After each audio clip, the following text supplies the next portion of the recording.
好啦，红姐，谢谢你接受我们的访谈。首先我想问一下，就是咱们这个店已经开了多久了呀2年多一点。？2年是餐厅是吧？之前是做外卖还是？对，做外卖。哦，做外卖的话，就和现在菜有什么区别吗？还是？做外卖的时候呢，其实就是说，主要就是做那些英国人的就是传统的那种很多外卖店的那种做法。哦。然后发现了，就说有很多中国的孩子啊，蛮喜欢吃我的这些菜，然后就一点点加上去，就这样。有什么特别大家喜欢吃的这种菜，能不能介绍几道？我记得我当初就说做第一张外卖的话，就是针对中国的，就是说留学生来做的话，第一道菜就是湖南的一个特色菜小炒肉。小炒肉。对，吃完了以后，他第2天就带着他的同学过来，然后照样就又来了一份小炒肉，然后再慢慢就说我们就就地取材，因为也没有去针对中国的一些食材，就地取材，就另外又跟他多做了一个菜。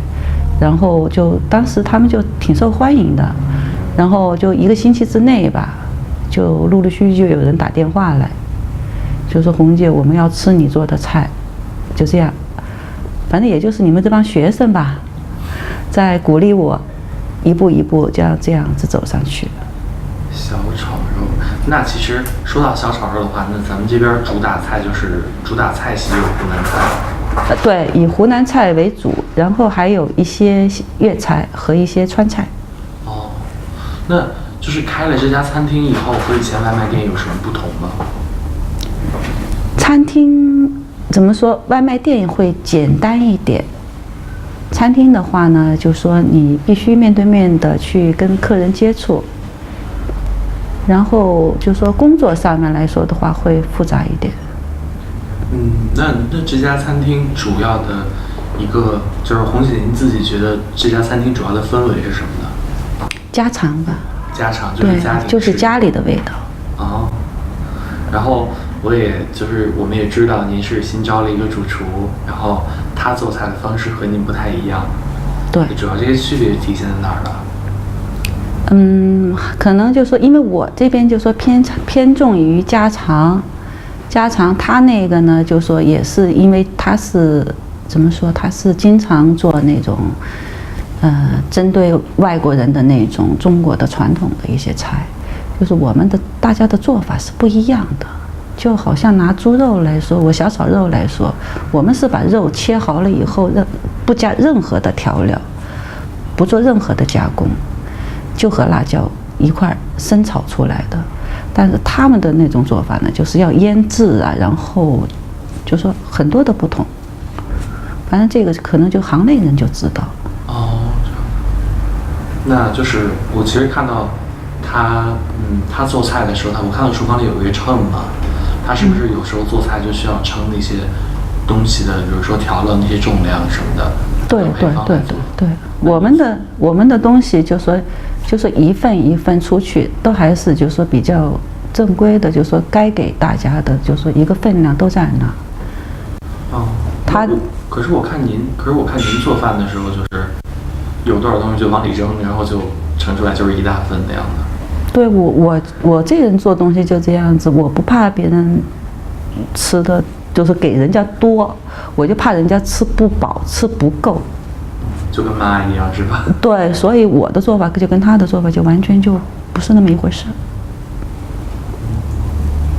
好，这就是给我们一种就是相当于在家里吃饭的这种感觉。对。那就是现在就想问，就是那红姐以前红姐您是什么时候来英国的呀？我是09年吧。现在就已经是快10年了，差不多了。那当时是为什么想到来英国呢？为了孩子吧，还是那句话，那以前就是在国内还有就是家里人还有多少？就是还有什么人吗？家里有人，爸爸妈妈、弟弟都在家。都在家。对。哦。现在就是我跟我女儿一块，就2个人在这边。那女儿的爸爸方面还在吗？女儿的爸爸在国内呢。反正因为我们就说在女儿很小的时候就离婚了嘛，所以很多事情就必须得靠我一个人撑着。所以说为了女儿，就选择把她带出来，就觉得国内的压力要相比在英国来说要大很多。然后女儿呢，就说在读书方面，可能做妈妈的也看得出来，就是她在读书方面没那个天分，所以就觉得选择把她带出来。其实就觉得出来的人吧，就只要你勤劳，你就会有收获。在国内我就觉得这种机会会少一点。没错。那就是您的家人，就比如说您的父母，还有就是弟弟什么的，就是他们对您就是移民出来这个举动有什么看法吗？反正我觉得天下的父母都是一样的吧。他们也表示理解。对。就是那您在过来这边之前开店之前，还做过什么其他的工作吗？主要还是跟这个餐饮是有关系的，一直差不多10多岁吧就开始做酒店，主要就是酒店楼面，然后后来也做过这个社区街道上面的这些工作。但是从我的兴趣上面来说，我还是非常爱餐饮这一行，因为我打小我就接触这一行，这是我的兴趣。所以就是说，其实您比这边的很多其他的中餐馆的老板都要专业一些，我可以这么理解吧？可以，我也可以这样，就说很自信的说这么一句话。科班出身的。科班出身的，对，读了书的。真的，我们那时候是学习了的。那您到这边来之后，就说这个店本来想做多大呢？就是做这么大，还是？作为老板来说，当然还是想把店做好、做大一点。其实现在来说，不是我一个满意的状况。那您本来是想做到多大呢？还是？我希望就是把美食传递给外国人，就是说本地人，并不是说只针对于留学生、中国的学生，包括这些中国人。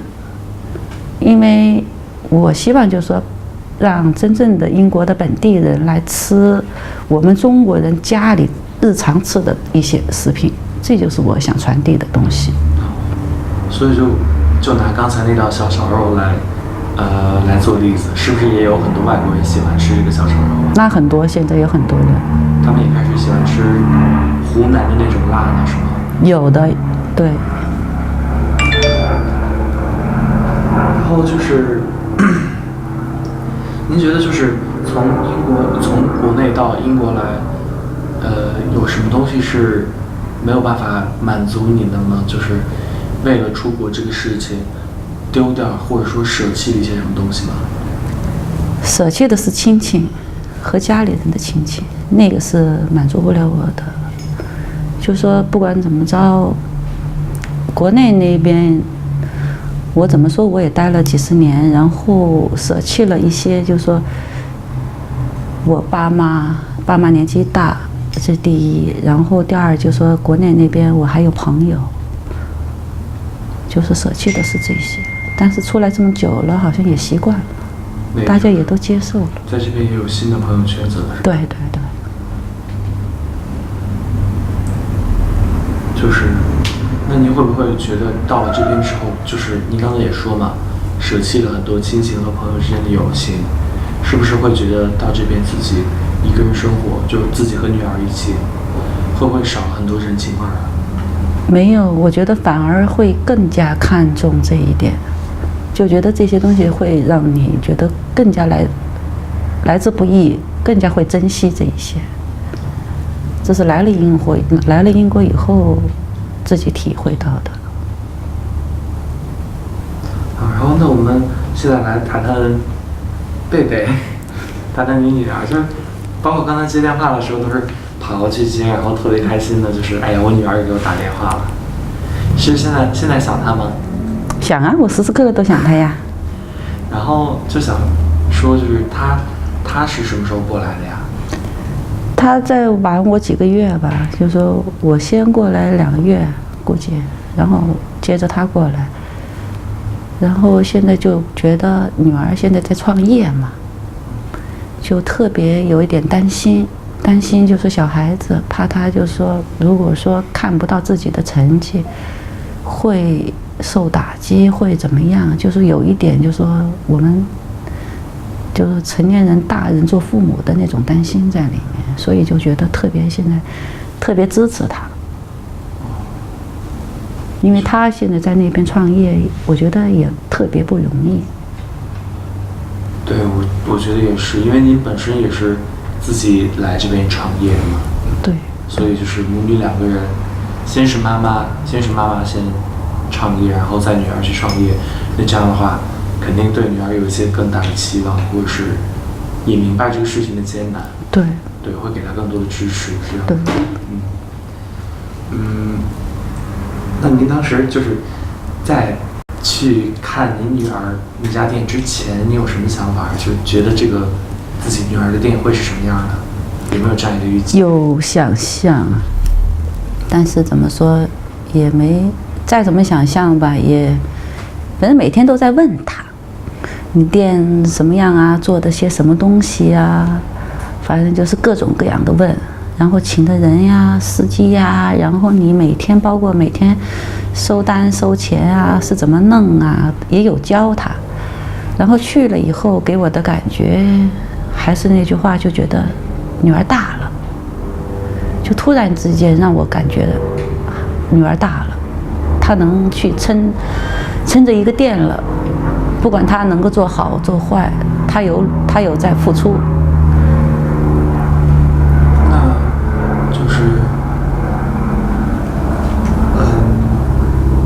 就我觉得您对您女儿的期盼还是很高的，其实也是望子成龙、望女成凤嘛。那现在她有没有达到您的期盼呢？其实这句话怎么说？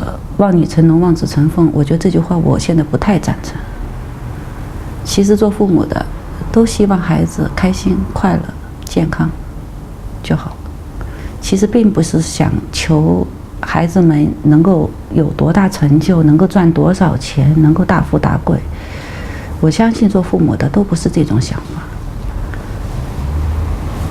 最关键的想法还是让他快乐，他能自己开心就好。那您现在看到您女儿也开了一家店，能够独当一面了，您觉得就是9年前带着她跑过来这一趟值吗？你这些付出值得？没后悔过。没后悔过。没后悔过。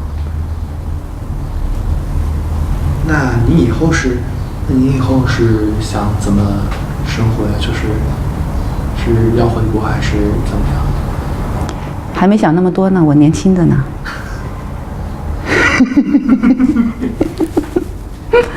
就先和女儿这边1人1家店，就先这么干着。先这样干着，干不动了再想呗。有些东西你想那么多也是白想的。对。还不如说事来了再说，对吧？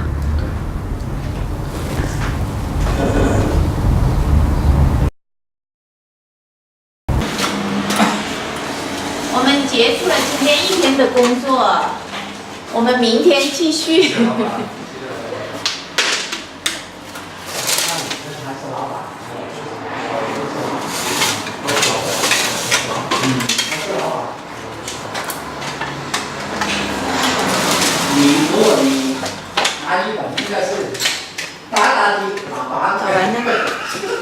哦，是啊，谢谢。